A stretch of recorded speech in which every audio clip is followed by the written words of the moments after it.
Erev Tov, Mevorach, Bereshut Moray Verabotai, Bezrat Hashem Yitbarach. Ce soir, on va étudier la parashat Shavua, parashat Vaïgash. Parashat Vaïgash, une parasha qui est très importante, puisque c'est la parasha où, en fait, on retrouve dans la Torah, la première fois, la première descente de Am Israël, de Bnei Israël en Égypte.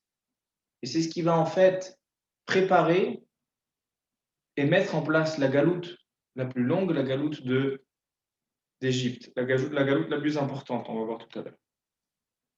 Alors juste avant de commencer le shiur, on va rappeler les sujets de notre paracha. Dans le Perek Memdalet du Chumash Bereshit, début de la paracha, Yehuda, il s'approche de Yosef, il est nigash elav, il va le percuter, il va lui donner des arguments forts, il va lui parler d'une manière agressive même, pour pouvoir lui dire à Yosef Hatzadik, arrête de nous faire tourner en bourrique, arrête de nous faire des tsarotes.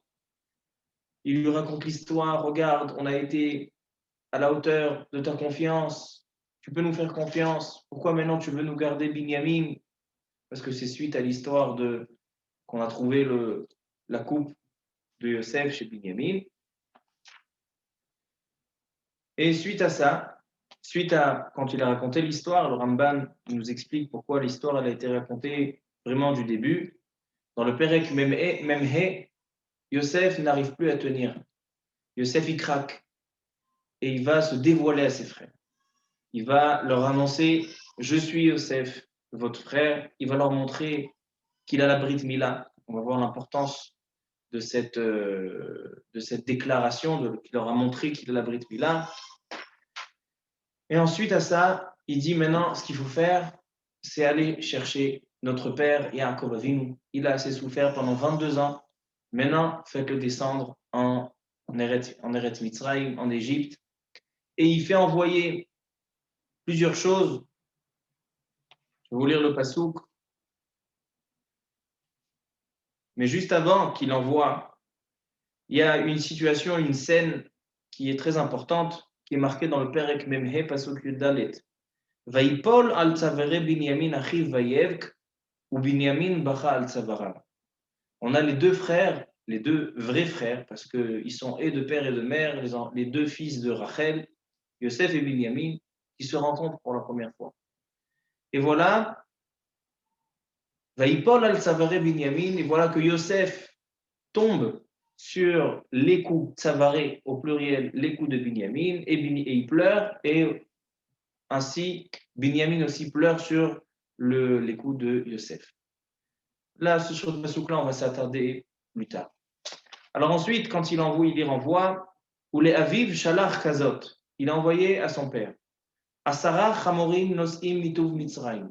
Il a envoyé 10 ânes qui sont comme sur leur dos, ils ont une charge de bonnes choses, de la bonne nourriture de l'Égypte. Ve'eser atonot nos otbar valechem ou mazon, et 10 ânes qui contenaient du pain et de la nourriture, les aviv la darech. Et voilà qui les envoie. Et voilà, la Torah nous dit,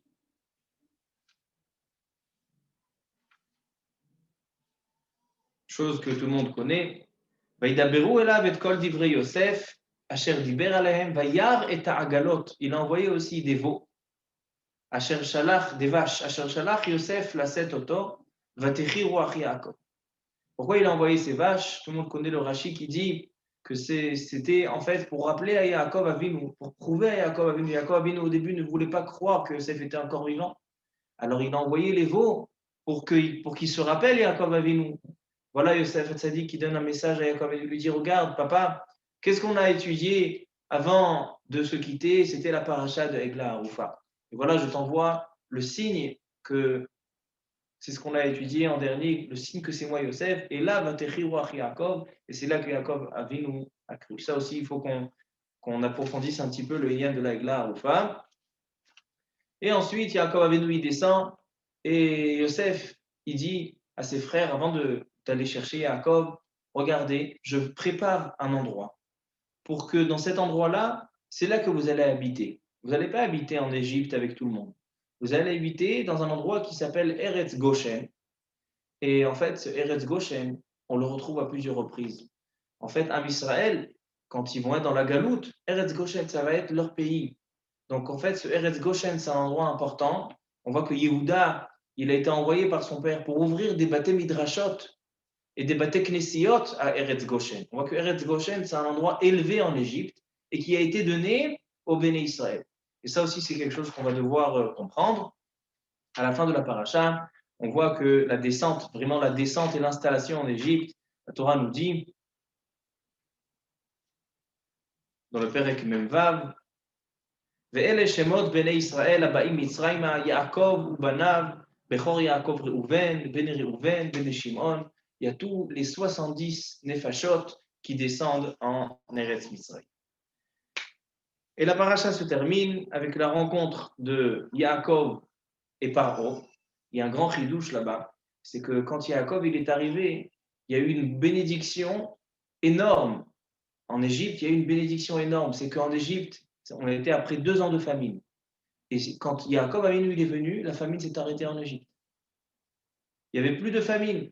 Il y avait une beracha qui était en Égypte. Et non seulement ça, Yaakov Avinu il a fait une beracha à Paro, que lorsqu'il va aller au Nil, le Nil va monter et va déborder afin qu'il va donner de l'eau et qu'il va arroser tous les champs qui ont besoin de l'eau du Nil. Et ça, c'est une bracha qui a été donnée par Yaakov à Paro.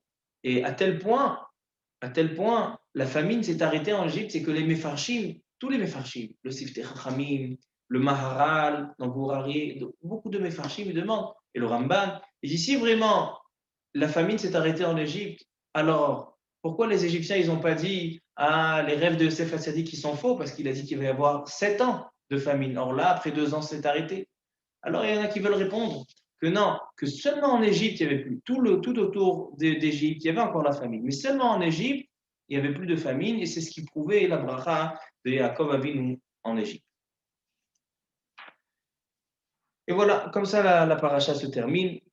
Et la paracha de la semaine prochaine, ce sera déjà la disparition et les berachot de Yaakov avant de disparaître, afin qu'Am Israël ils vont pouvoir traverser la galoute d'Égypte, que c'est ce qu'on va voir dans le Chumash Shemot qui est consacré en grande partie sur la galoute en Égypte, à partir de Parashat Shemot et les 10 plaies, etc.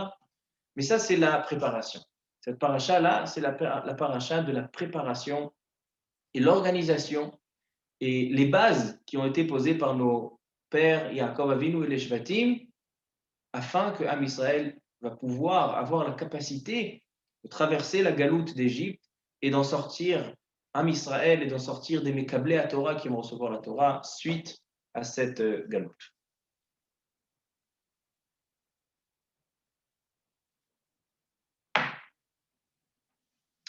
L'année dernière, quand on a parlé de Parashat Vaïgash, on a ramené un yesod du Baal HaTanya dans son livre Torah Or au sujet des 2 personnages dans la paracha, on va dire, les 2 personnages qui sont marquants dans cette paracha, c'est Yehuda et Yosef. Yehuda et Yosef, on sait que de Yehuda va descendre le Mashiach ben David, et de Yosef va descendre le Mashiach ben Yosef. Ce sont les 2 Meshichim qui vont ramener la Géoula. Alors on a expliqué longuement que les bases de ces 2 Meshichim se trouvent dans cette paracha, etc. Mais aujourd'hui, dans ce shiur-là, on va parler d'un autre point de vue. Pas seulement ceux qui vont ramener la Géoula, mais ceux qui vont permettre à Am Israël de surmonter les épreuves dans la galoute, dans toutes les galouillotes d'ailleurs, pas seulement la galoute d'Égypte. Qu'est-ce qui va permettre au Bnei Israël, qu'est-ce qui va leur donner une force de se séparer de la Toum'a, de la galoute, de la Toum'a de Eretz Israël. Parce que c'est une chose évidente que quand Am Israël se trouve en Égypte, par la suite, ils vont se trouver dans la galoute, ils vont se retrouver dans le même tête, Sha'ar et Touma. C'est-à-dire dans l'obscurité la plus totale, dans l'éloignement d'Akadosh Baruch Hu, plus loin, il n'y a pas plus loin que ça. S'ils étaient rentrés de Sha'ar Hanoun, ils ne pouvaient plus en sortir. C'était vraiment le maximum de la séparation entre eux et Akadosh Baruch Hu. C'était la Touma d'Égypte. La Touma d'Égypte, elle a été, la Touma, c'est Milachon, Venitamtem, Venitmetem Bam, c'est Venitamtem. C'est-à-dire ça devient atum, ça devient complètement isolé. Ils étaient complètement isolés de pouvoir se rattacher, se relier à Kadosh Baruch Hu. Alors donc, qu'est-ce qui nous demande réflexion? Et c'est en fait ce qu'on va essayer de tirer de cette paracha, c'est de savoir comment malgré tout, Am Israël, ils ont réussi à sortir de cette galoute. Comment ils ont réussi à surmonter et combattre cette Touma lorsqu'ils étaient vraiment faibles par rapport à cette Touma qui était tellement puissante. Et ça, c'est ce qu'on va essayer de trouver. Qu'est-ce que nos Avot Akadoshim, Yaakov, Yosef, Yehuda et les Shvatim, qu'est-ce qu'ils ont fait? On sait que Siman Maaseh Avot Siman Labanim, que les pères, nos patriarches, ils ont préparé le terrain pour qu'on puisse, nous, faire notre Avodat Hashem comme il se doit. Et donc, si on a pu sortir d'Égypte, c'est par ce mérite-là, parce qu'a priori, Yaakov Avinu, nous disent les Chachamim, Rashi, Ramen, il avait un tsar de descendre d'Égypte. Il ne voulait pas descendre d'Égypte, il ne voulait pas quitter Eretz Israël. Mais non, Kadosh Baruch Hu a tenu que Yaakov Avinu descende en Égypte, afin qu'il prépare le terrain et qu'il donne une force à ses descendants de pouvoir en ressortir de la galoute de Mitzrayim. Si Yaakov Avinu n'était pas descendu en Égypte, alors nous, on n'aurait pas pu en sortir. Parce que c'est par la force, par le mérite de ces actes de Yaakov Avinu qu'on est ressorti. Et on va ramener deux preuves à ça, et après on va comprendre et rentrer plus dans le cœur du sujet.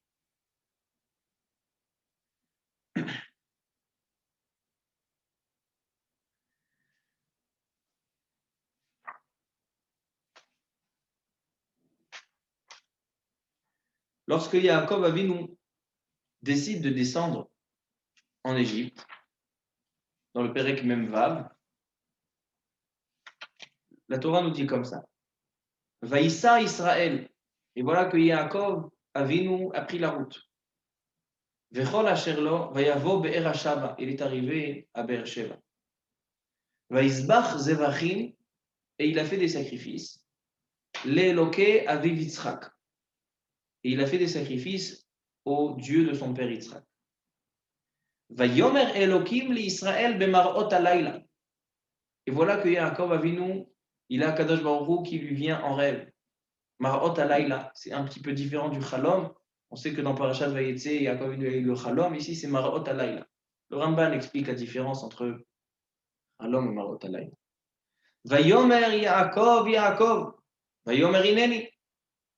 Vayomer Anochi al tira mereda Mitzrayma. Il lui dit à Kadosh Baruch Hu, n'aie pas peur de descendre d'Égypte. Qu'il est goy gadol asimchacha. Anochi eredimcha. Je vais descendre avec toi. Ve'anochi a'alcha gam alo. Et moi, je vais veiller à que tu remontes d'Égypte. Tu vas ressortir d'Égypte. Voilà le chalom qu'il y a eu, le rêve qu'il y a eu suite au sacrifice de Yaakov Avinu. Il vient le Ramban. Le Ramban vient traiter une question qui a été demandée par presque tous les Mefarshim.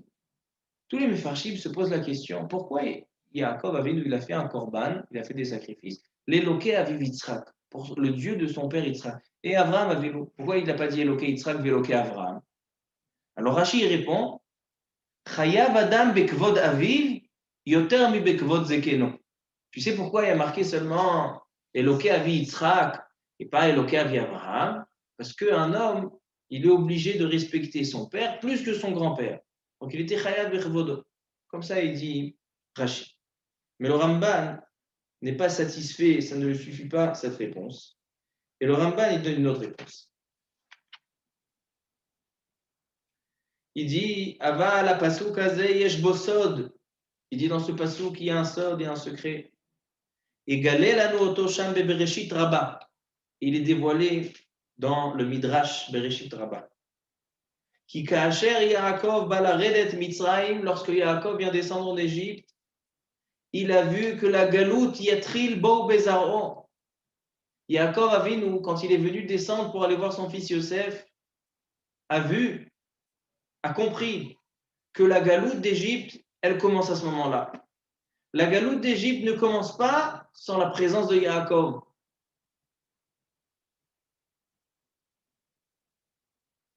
Ou pachad mimenu. Vezavach zvachim, c'est pour ça qu'il a fait des zvachim.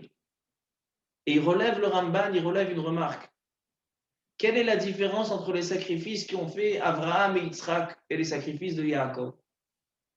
Il dit le Ramban, Abraham et Yitzhak, ils ont fait des olot, korban ola. Et ici, Yaakov Avinu, il a fait des zvachim shlamim, korban shlamim. Quelle est la différence entre ola et korban shlamim?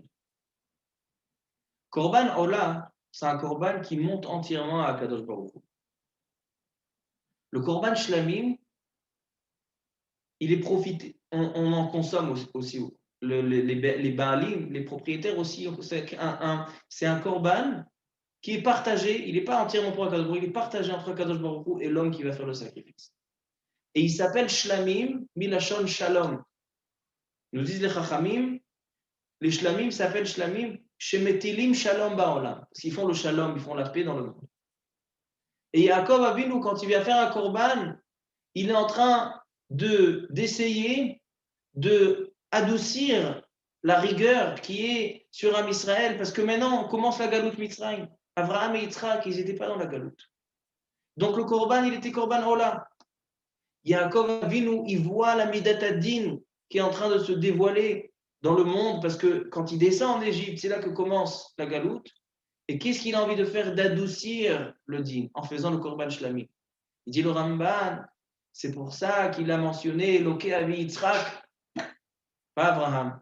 Parce que Yitzhak, c'est Midat Adin. Et ce qu'il est en train de faire maintenant, Yaakov Avinu, c'est d'être metaken le din, la rigueur, afin que Am Israël puisse en sortir de cette galoute. Alors ici, ça c'est ce qu'il dit, Zéasod, voilà le secret qui est dans ce passage Loké Avi Yitzhak. Donc ça c'est la preuve que Yaakov Avinu, il sait que la descente en Égypte, c'est pour préparer la galoute, pour préparer la sortie d'Am Israël d'Égypte. Ça, c'est la preuve à ce qu'on a dit tout à l'heure. Il y a d'autres preuves. Par exemple, Eretz Goshen, la terre de Goshen, qui a été préparée par Yosef. Yosef, quand il envoie ses frères aller chercher leur père, il dit, dites à mon père, dites à Yaakov Avinu, que quand il va venir en Égypte, il va y avoir Eretz Goshen.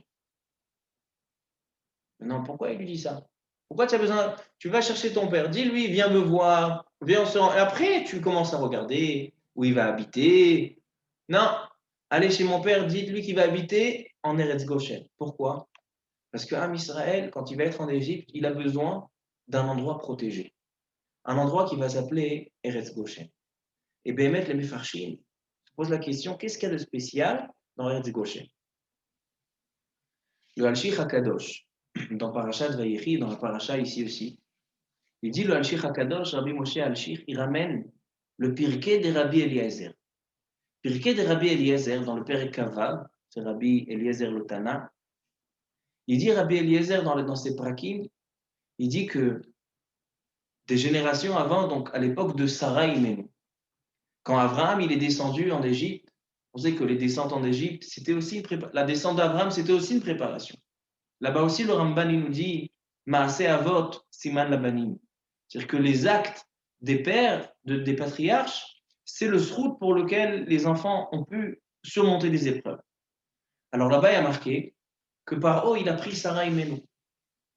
Maintenant, le Pirkei de Rabbi Eliezer, il donne un chidouche.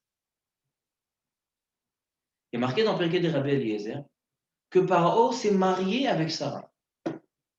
Paro Aracha, il s'est marié, il a fait un mariage avec Sarah Imenu.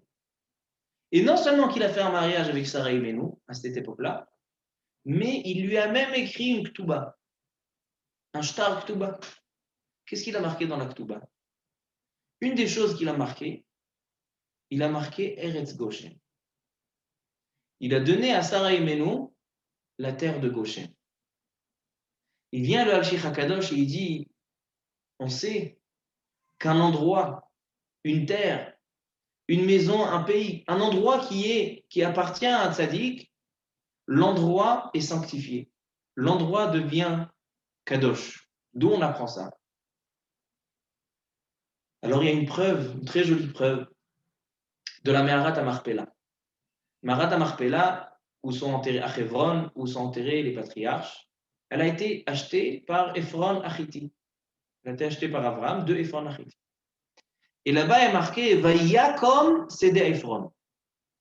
Sédé Ephron s'est levé. Il dit Rashi, pourquoi Vayakom il s'est levé? Il dit Rashi Tekuma Italo. Il dit le Sédé de Ephron, elle valait rien. La Meharat Marpella, elle valait rien, et non seulement elle valait rien, les Chittim, Ephron Achiti, ils ont donné aucune importance, ils étaient mésalzel dans cet endroit-là. Mais lorsque Abraham Avinu, il est allé acheter cet endroit-là, l'endroit s'est sanctifié, l'endroit s'est relevé. C'est ça, va Yakom Sédé Ephron. Alors il dit dans le Sheikh HaKadosh, Eretz Goshen, c'est un endroit Kadosh. C'est un endroit qui a été donné par Paro à Sarah Imenu. Et dès que ça appartient à Sarah Imenu, alors il y a une Kedusha de Sarah Imenu. C'est pour ça que Yosef il dit à son père, regarde, toi tu vas descendre. Maintenant la galoute elle va commencer. Mais toi tu n'es pas d'accord de descendre tant que tu ne sais pas que tes enfants vont pouvoir surmonter cette épreuve. Ils vont pouvoir en ressortir. C'est pour ça que tu fais les shlamim, tu fais les korbanot. Alors je te dis aussi, je veux te rassurer que je t'ai donné Eretz Goshen. Je t'ai donné la terre de Sarah et Menou. Un endroit où Am Israël va pouvoir se mettre là-bas afin qu'ils vont être dans un endroit de Kedusha. Dernièrement, j'ai lu un Dvar Torah, un Ma'amar, qui a été écrit par le Rav Saadia Benayon à la Vachalon. Et lui, il a ramené ce Hachich HaKadosh, et il ramène aussi le Rav Israël Salanter. Il dit que un homme, quand il y a le Yetzer Hara, un homme, il est dans le conflit avec son Yetzer Hara, dans sa Avodat Hashem, alors l'homme, il doit se sauver du Yetzer Hara. C'est-à-dire que, au lieu, mieux que de se confronter au Yetzer Hara, que là, on a un risque d'échouer dans la guerre contre le Yetzer Hara, il vaut mieux se sauver du Nisayon. Et il dit, c'est ça qu'on voit en Eretz Goshen. Eretz Goshen, c'est l'endroit en Égypte où en Israël, ils avaient un endroit kadosh, un endroit de Bate Knesiot. Ils ont fait un bnei-brak dans l'Égypte. Les Juifs, ils ont fait un endroit kadosh, un endroit de Bate Knesiot, de Bate Midrashot. Et c'est par la force de cet endroit-là qu'ils ont eu la possibilité de ressortir de cette galoute Mitzrayim, de ressortir de l'Égypte. C'est pour ça que Yosef, il dit à son père, je vais t'envoyer à Goshen. Alors ça, c'est le inyan de la préparation de l'endroit, la préparation du foyer de Am Israël en Égypte. Maintenant, un autre point. Yosef Hatzadik, il veut montrer à son père que Am Israël et que lui, par son mérite, Am Israël va être capable de ressortir d'Égypte. Non seulement à cause de l'endroit, non seulement à cause des korbanot de Yaakov, mais aussi parce qu'ils ont gardé une identité. Le Kli Yakar, dans notre paracha, il relève quelque chose d'intéressant et avec ça on va comprendre pourquoi il a montré à ses frères qu'il avait la Brit Mila. Il dit le Kli Yakar.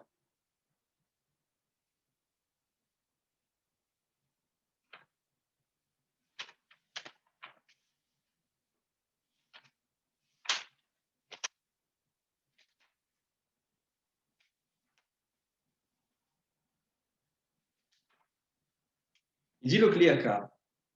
Er'a lahem sheu mahul. Il leur a montré qu'il avait fait la Brit Mila. Ratsa le'arot tzidkato shehaya ben shtufei zima. Umatzinu. Il dit le Kli Yakar. On a trouvé. Chez Israël, nig'alou bizchut arba'at dvarim. Les Chachamim nous disent qu'en Israël, ils ont réussi, ils ont eu le mérite de ressortir de la galoute d'Égypte, la Géoula, par rapport à 4 sruyot, 4 mérites. Al shelo shinu et shmam, parce qu'ils n'ont pas changé leur nom. Velo shinu et leshonam, ils n'ont pas changé leur langue. Velo hayu bahem ba'ale lashon hara, et ils ne parlaient pas lashon hara. Vehayu gdurim me'arayot, et ils étaient propres dans tout ce qui concerne la débauche. Et donc il a un mahamar dessus, le Kli Yakar, pourquoi ces 4 choses. Mais il dit en tout cas, Yosef Hatzadik, il a envoyé à son père, dans tout ce qu'il a envoyé un des remazim qu'il a envoyé à son père pour qu'il accepte de descendre, de démarrer la galoute Mitzrayim. Il lui a envoyé ces 4 choses-là. Il lui a dit comme ça, Amar lahem, Ani Yosef, dites à mon père, Ani Yosef, je suis Yosef. Pourquoi il lui a dit Ani Yosef? Ah oui, on sait que c'est Yosef. Non. Ani Yosef, que je n'ai pas changé mon nom, Shelo Shinu et Shmam. Ensuite, il y a marqué dans le pasouk, Kipi amedaber alechem. Yosef Hassadi qui dit au frère, ma bouche vous parle. Qu'est-ce qu'il veut dire par là? Il dit, j'ai pas changé ma langue. Donc il n'a pas changé son nom, il n'a pas changé sa langue. Il parle en Lashon HaKodesh. Velo haya parutz ba'arayot. Et donc c'est qu'il n'était pas parutz ba'arayot, qu'il n'était pas dans la débauche d'Égypte, parce qu'il y a marqué que celui qui est boël aramite, quelqu'un qui respecte pas la brite, et donc qui va tomber dans la débauche, il dit orlaton imshechet. La orla qu'on enlève à la Brit Mila, elle revient lorsqu'il est dans la Touma. Alors donc Yosef Hatzadik, il leur a montré, regardez, je suis Mahoul pour prouver qu'il est Nakim et Arayot, qu'il est propre de la débauche. Et encore une chose, il leur a dit, Veshelo haya ba'al lashonara, et d'où on sait qu'il était pas lashonara chez les mar, Geshu elai, qu'il aura tsa sheishma binyamin inyan amechira. Un grand chidouche, il dit le Kliyaka. Lorsqu'il va se dévoiler à ses frères, il va leur raconter, oui, c'est moi, vous m'avez vendu, etc. Il a dit, Geshu elai, approchez-vous de moi. Pourquoi il leur a dit, approchez-vous? Alors, il dit le Kliyaka, il a demandé à Binyamin de rester de côté. Pourquoi? Parce que maintenant, il va leur raconter l'histoire de la vente. Binyamin n'était pas au courant de tout ça. Donc, il a dit, si maintenant je raconte devant Binyamin, je suis en train de parler la Shonara, parce que Binyamin n'est pas au courant. Donc, il a dit, Geshu elai, laissez Binyamin de côté, et approchez-vous de moi, et il leur a montré ces quatre choses. Loshinu et Shmam, il n'a pas changé son nom, il n'a pas changé sa langue, il ne parlait pas la Shonara, il était propre à Arayot. Voici les quatre rouillottes de pouvoir sortir d'Égypte. Donc, on a vu jusqu'à maintenant trois éléments importants. Trois éléments importants qui nous permettent à comprendre comment Yaakov a accepté de descendre en Égypte. Parce que descendre en Égypte, ce n'est pas seulement aller visiter son fils. Descendre en Égypte veut dire démarrer la galoute Mitzrayim. Yaakov, il a vu trois choses. Il a vu tout d'abord qu'il a fait des korbanot shlamim pour faire le shalom entre Akadosh Baruch Hu et Israël. Il a demandé Eloké Avi Yitzhak. Il a demandé des rachamim sur la Midata Gemura. Ça, c'est une première chose. Deuxième chose, il a entendu de Yosef qu'il va y avoir Eretz Goshen, un endroit, un blébrak en Égypte, afin un endroit qui va pouvoir permettre à Israël de préserver, de garder la Kedusha, et par rapport à cette Kedusha, ils vont pouvoir sortir d'Égypte. Et une troisième chose, il lui a montré les quatre simanim, les quatre sruyot. Ils n'ont pas changé leur langue, leur nom, le Lashon Hara et les Harayot.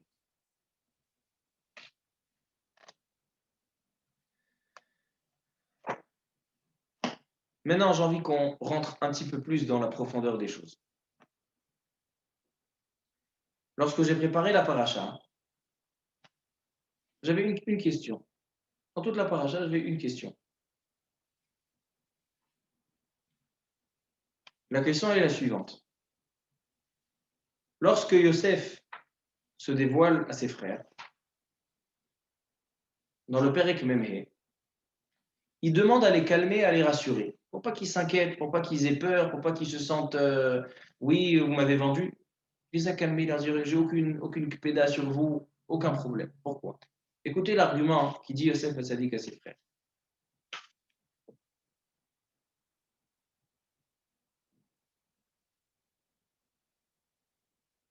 Ve'ata, al te'atzevou. Il dit ne soyez pas tristes que c'est moi Yosef, que vous m'avez vendu, etc. Enlevez votre peine de votre cœur. Et n'ayez pas de sentiments difficiles par rapport à la vente. Pourquoi? Il dit Yosef Hatzadik, qu'il est michia, c'est le pasouk dans Perek Memhe, pasouk he, qu'il est michia shelachani Elohim lifnechem. Ishlacheni Elohim lifnechem lasum lachem she'erit ba'aretz u'la'achayot lifletak. Il dit à Kadosh Baruch Hu, c'est lui qui m'a descendu en Égypte, c'est pas vous. Akadosh Baruch Hu m'a envoyé en Égypte qu'il est michia chez la Chani Alechem, afin d'être le ministre des Finances, de pouvoir donner à manger à tout le monde qui était dans la famine, et c'est pour ça qu'Akadosh Baruch Hu m'a envoyé avant. Comme ça, il dit Yosef Hatzadik. Cette phrase de Yosef Hatzadik, elle est très compliquée, très difficile à comprendre. comment est-ce possible qu'on a eu toute cette histoire de la vente de Yosef, tout ça pourquoi? Pour qu'il soit le ministre des Finances d'Égypte. Akadosh Baruch Hu, il ne peut pas trouver un ministre des Finances en Égypte, local. Il y a besoin que Yosef, il descende. Tout ça, toute cette histoire, tout ce tsar de Yaakov Avinu qui pensait pendant 22 ans que son fils était mort, et le tsar avec les frères et la haine, ils ont voulu le tuer, tout ça, pourquoi? Qu'il est Miria chez la Khani Alechem, afin d'être le ministre des Finances. C'est ça la raison de la descente de Yosef en Égypte. Il y a une marloquette entre le Ramban et le Maharal de Prague. Le Ramban, il dit que la descente en Eretz Mitzrayim, elle était à cause de la vente de Yosef. Et le Maharal, il n'est pas d'accord, il dit non, l'inverse. La vente de Yosef, elle était parce qu'il devait descendre en Égypte. Donc les deux, ils sont pas, c'est pas l'argument qui dit Yosef. Non seulement ça, il y a un Midrash qui dit, le Midrash, il dit que Raouyaya Yaakov l'Ered Beshal Shelaot Shel Barzel. Yaakov Avinu, il était destiné à descendre, même enchaîné avec des chaînes de fer, des Shel Shelaot Shel Barzel, de descendre en Eretz Mitzrayim. Et Mishum Kevodo, et pour pas, c'est-à-dire que c'était décrété du ciel, c'était décrété que Yaakov y descende, parce qu'il devait avoir la galoute. Maintenant, pour que ce soit Bederech Mechoubedet, pour pas descendre Yaakov Avinu avec des chaînes, alors Akash Baruch Hu, il a fait Betsura Mechoubedet dans une bonne manière, c'est qu'il a envoyé son fils, il y a eu la vente, et là, Yaakov Avinu, il descend. Donc ce Midrash, c'est un quatrième pirouche. Pourquoi il y a eu la vente de Yosef? C'est seulement pour pas que Yaakov Avinu, il ait un bisayon. Pour ça, il y a besoin de Mechirat Yosef, de faire toute cette histoire. Akash Baruch Hu, il n'aurait pas pu le faire sur une forme un petit peu moins dérangeante. Donc cette phrase qui dit Yosef al-Sadiq, on ne la comprend pas. Qu'il est Miria chez l'Achani al-Achem. Akash Baruch Hu, la vente, c'est pas vous, c'est Akadosh Baruch Hu parce qu'il a voulu que je sois le ministre des Finances. D'abord, je suis Yun Gadol.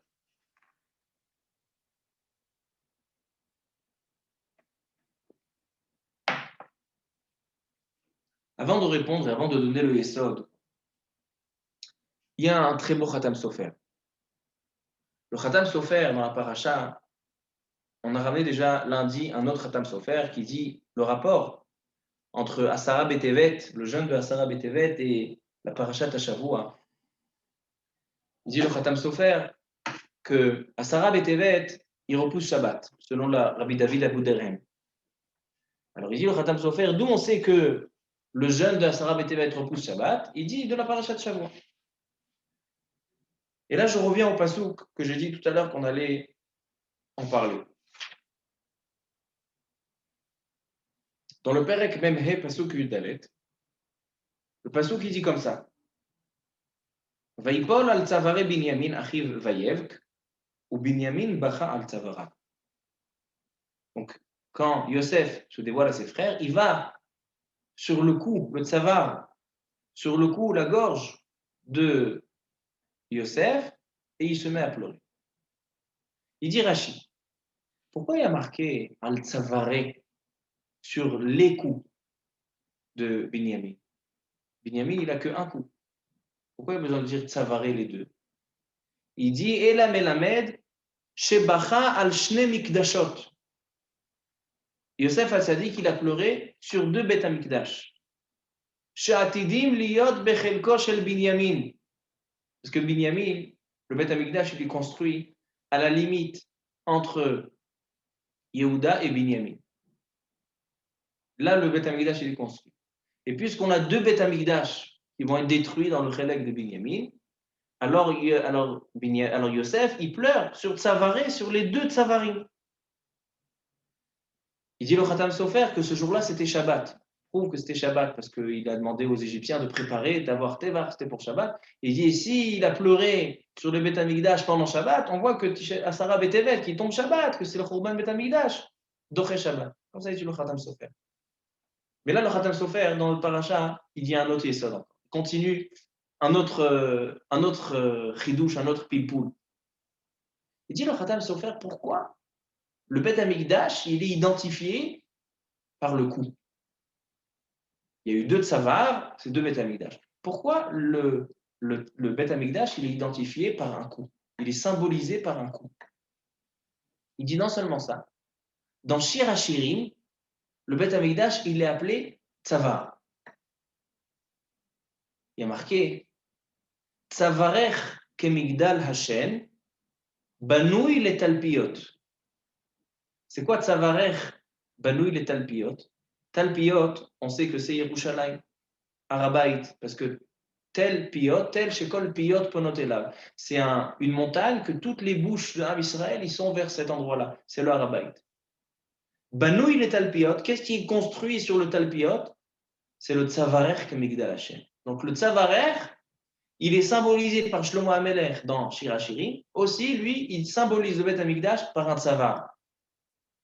Il faut se poser la question. On a Yosef qui compare le Beth Amikdash au tzavar, et Shlomo HaMelech qui compare le Beth Amikdash au tzavar. Quel rapport entre un coup et Beth Amikdash? Dit le Khatam Sofer d'Avar Nifla. Dit le Khatam Sofer.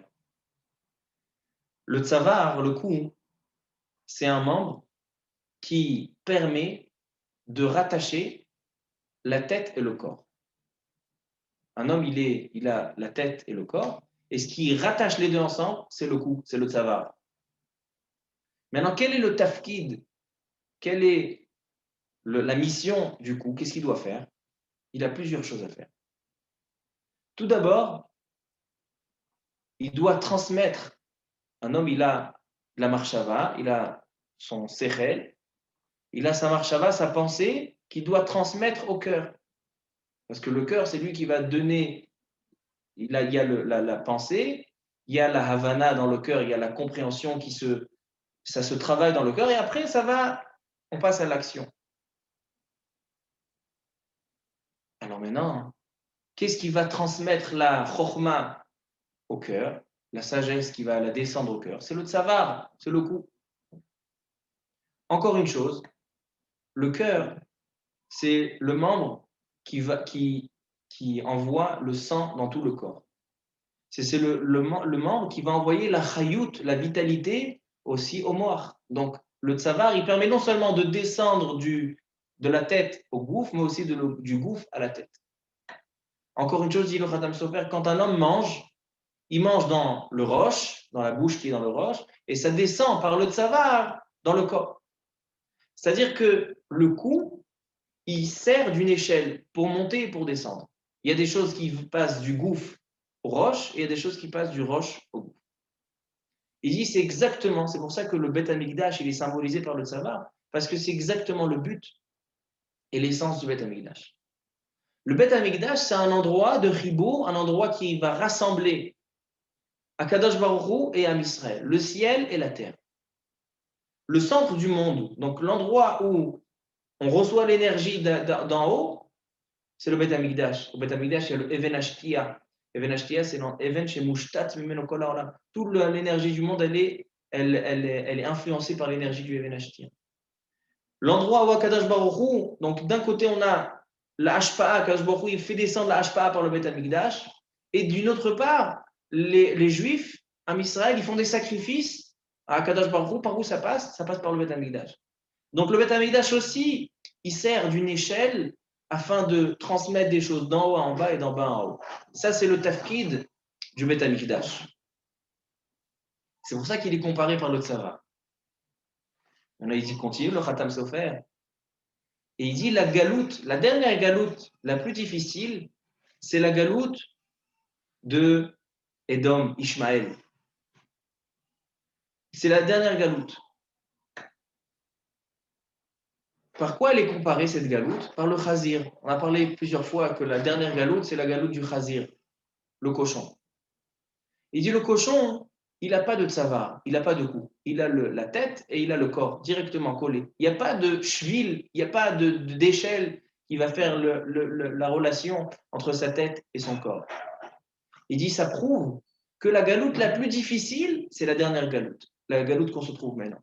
Parce que le chazir, il n'a pas besoin d'un membre, il n'a pas besoin d'une échelle qui va transmettre des choses de sa tête à son corps et de son corps à sa tête. Il est complètement collé. Sa tête et son corps ne font qu'un. Et il dit d'une autre part, ça c'est la chose difficile qu'il y a dans la galoute de Edom, que c'est le chazir.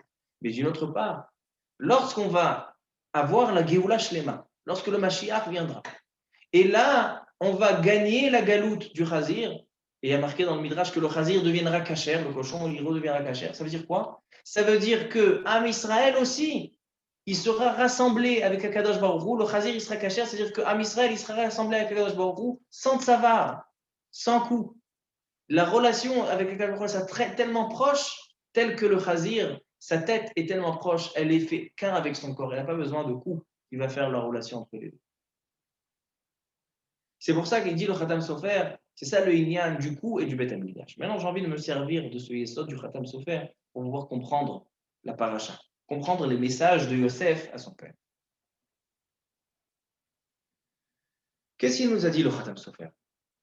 Le Khatam Sofer, il nous a dit que Yosef, il vient en fait pleurer sur le cou, que le cou, il est là aussi pour transmettre la nourriture de la tête au corps. Yosef, son tafkid, sa mission, elle est, il dit, l'emichia shelachani alechem. Yosef, il donne la hashpa'a, il donne la nourriture à ses frères. Ses frères, ils vont descendre, ils vont recevoir leur nourriture, leur vitalité, leur vie par Yosef Hatzadik. Yosef, il est mashbir, il est mashpia. Il donne de la, c'est lui qui, la source de l'abondance, la source de la vie, c'est Yosef. C'est lui qui va leur donner de la nourriture. Les Chachamim nous enseignent que lorsqu'un bébé naît, il ne sait pas dire ni papa ni maman. Il est trop petit pour comprendre. Il ne comprend pas qui c'est son père et qui c'est sa mère. Et alors, il y en a qui disent qu'il reconnaît le visage. Mais nous disent les Chachamim que le bébé ne sait pas dire ni papa ni maman tant qu'il n'a pas goûté, tant qu'il n'a pas mangé du pain, du ta'am dagan. Dès qu'il a mangé du pain, ou de la farine, du dagan, le blé, il ne peut pas dire Abba et Ima. Parce que le lechem, c'est le source de la chokhma, la source de la réflexion, de la compréhension. Et lorsque le bébé il a atteint cette compréhension, là, il peut dire papa, il sait faire la différence, qui est son père, qui est sa mère. Yosef Hatzadik, sa force, elle est cette chokhma. Cette chokhma qui est, comme on l'a dit la semaine dernière, que la chokhma de Yosef Hatzadik, c'était le bureau, comme dit le Harizal. Savoir séparer et savoir faire la distinction entre les choses. Yosef Hatzadik, qu'il était en Égypte, dans la Touma, et il a réussi à garder cette sidkout. Et c'est ça, ce qui va permettre à Am Israël, quand ils vont descendre, de garder, de faire la distinction entre la Touma et la Kedusha, et c'est seulement par cette rochma-là qu'ils vont pouvoir sortir d'Égypte. Parce que si Am Israël, ils n'ont pas cette rochma, s'ils vont mélanger, ils vont s'imprégner de la Touma de Eretz Mitzrayim, ils ne vont jamais pouvoir sortir de la galoute de Mitzrayim. Par contre, lorsqu'ils vont avoir cette rochma, lorsqu'ils vont avoir cette capacité de faire la distinction, d'avoir cette rochma, de le birou, savoir séparer la Kedusha de la Touma, là, ils vont pouvoir sortir. Maintenant, Yosef Hatzadik, lui, il a la chokhma. Mais ses frères, ils n'ont pas cette puissance de Yosef Hatzadik. Donc, Yosef Hatzadik, il doit leur transmettre cette capacité de chokhma, cette capacité de biro. Parce que sinon, que Yosef peut rester en Égypte, mais les frères ne peuvent pas descendre. Donc, qu'est-ce qu'il fait Yosef Hatzadik? Akash Baruch Hu, il a besoin de l'envoyer afin que Yosef donne à manger à ses frères. Et à manger, c'est quoi? C'est le lechem, c'est le ta'am dagan. Parce que le bébé, quand il va le ta'am dagan, c'est là qu'il reçoit la chokhma. Donc, il aura transmis cette chokhma dans le pain. Le pain, il aura donné cette chokhma, cette capacité de faire la distinction entre la kedusha et la touma. Et c'est pour ça que lorsqu'il envoie à son père, qu'est-ce qu'il envoie? Il envoie Esser Atonot, 10 ânes, et qu'est-ce qu'il y a sur ces Atonot? Lechem ou mazon. Il leur donne du pain et du mazon. Le mazon, le lechem qui permet à faire cette chokhma-là. Et là, quand Yaakov Avinu, il voit ça, il dit, ah, c'est encore un signe de Yosef Hatzadik que la galoute peut commencer. Que la galoute, on peut s'engager dans cette galoute parce que je sais, il dit Yaakov Avinu, je sais qu'on va pouvoir en ressortir. Alors regardez combien de messages Yosef Hatzadik transmet à son père afin de pouvoir commencer la galoute. C'est ça la préparation du terrain. Donc si j'en ai envie de résumer jusqu'à présent, qu'est-ce qu'on a vu aujourd'hui? Encore d'autres choses, mais qu'est-ce qu'on a vu aujourd'hui? On a vu que d'abord Yaakov Avinu, quand il descend en Égypte, il sait que dans sa descente, c'est là que va démarrer la galoute Mitzrayim. Alors qu'est-ce qu'il fait? Il se barre shlamim. Il fait le korban shlamim différent. Il va s'occuper de la rigueur, comme il dit le Ramban, la bidat adin, afin qu'Akadosh Baruch Hu, il soit merachem sur ses enfants dans la galoute. Première chose qu'il fait. Deuxième chose, il n'accepte pas de descendre tant qu'il ne sait pas s'il y a un endroit qui est meyuchad, qui est spécial pour Am Israël, Eretz Goshen. Parce que Eretz Goshen, c'est la terre qui appartenait à Sarah Imenu, qui a été écrit dans la Ketouba de Paro à Sarah Imenu. C'est un endroit kadosh, et c'est par cet endroit-là, un homme, quand il est dans un endroit kadosh, donc il n'a pas d'influence de la Touma. Ça, c'est la deuxième chose que Yaakov fait. Troisième chose, Yosef, il envoie les simanim que il a les 4 choses, les 4 éléments qui vont permettre à Israël de sortir d'Égypte. Al-Sheloshinu Shmam, ils n'ont pas changé leur nom, il dit Ani Yosef. Loshinu et Leshonam, il dit Kipi Amedaber Lechem, il parlait Belashon Kodesh. Il a dit Ani Mahoul, regardez, je suis Mahoul, c'est-à-dire que je ne suis pas dans les Harayot, je suis propre des Harayot. Et Ani Lashonara, donc il a éloigné Binyamin, comme il dit le Kliaka. Ça, c'est la troisième chose qu'il envoie Yosef. Et quatrième chose qu'il envoie Yosef, c'est ce qu'on voit ici. Il envoie le pain. Il envoie le lechem. Il dit les michia chez la chania lechem. La vente de Yosef, il dit à Yosef à ses frères, la vente, elle est seulement pour que moi je puisse être là et vous donner du pain. C'est ça? Seulement pour ça la vente? Oui. Parce que c'est par cette vente-là que Yosef il va pouvoir leur donner du pain. Il va pouvoir leur transmettre cette chokhma qu'il a Yosef Hassani. Cette capacité de ne pas être influencé et de faire la distinction entre la Kedusha et la Touma. Et c'est seulement par ça qu'ils vont pouvoir sortir de la galoute Mitzrayim. Ça, c'est les bases. Et ça, c'est les yesodot afin qu'Am Israël puisse sortir de la galoute. Et ça nous apprend à nous aussi, dans toutes les galouillottes qu'on vient de voir. Dans toutes les galouillottes, on a besoin d'avoir ces kelim, donc ces instruments, on peut même dire, ces armes pour pouvoir combattre la galoute, combattre la Touma et avoir la Geoula Shlema, Bimera Beyamenu. Amen. Baruch Adonai Le'olam. Amen ve'amen. המרחם על כל בריאותיו ויחוס ויחמול ברחם על נפש רוח ונשמה של הנפטרים משמתם מן העולם, הרב סעדיה בן חנה ואת בנימין בן מסעודה ואת ציוויה בת מינדל ואת אברהם ז'ן-קלוד בן סמי פרחי ואת יוסף בן אלי מסעודה ואת מוריס מסעוד בן נעימה ואת נתן שמעון בן מזל ואת זימוני בת כוכבא ואת אלירן אליהו בן לימור ואת אפרים רפאל בן נעמה ואת יוסף בן מגדה ואת אבלין רינה מלכה בת מני. רוח אדוני תניחם בגן עדן הם וכל בני ישראל השוכבים מעל חסמיכות וכן יהי רצון ונאמר אמן.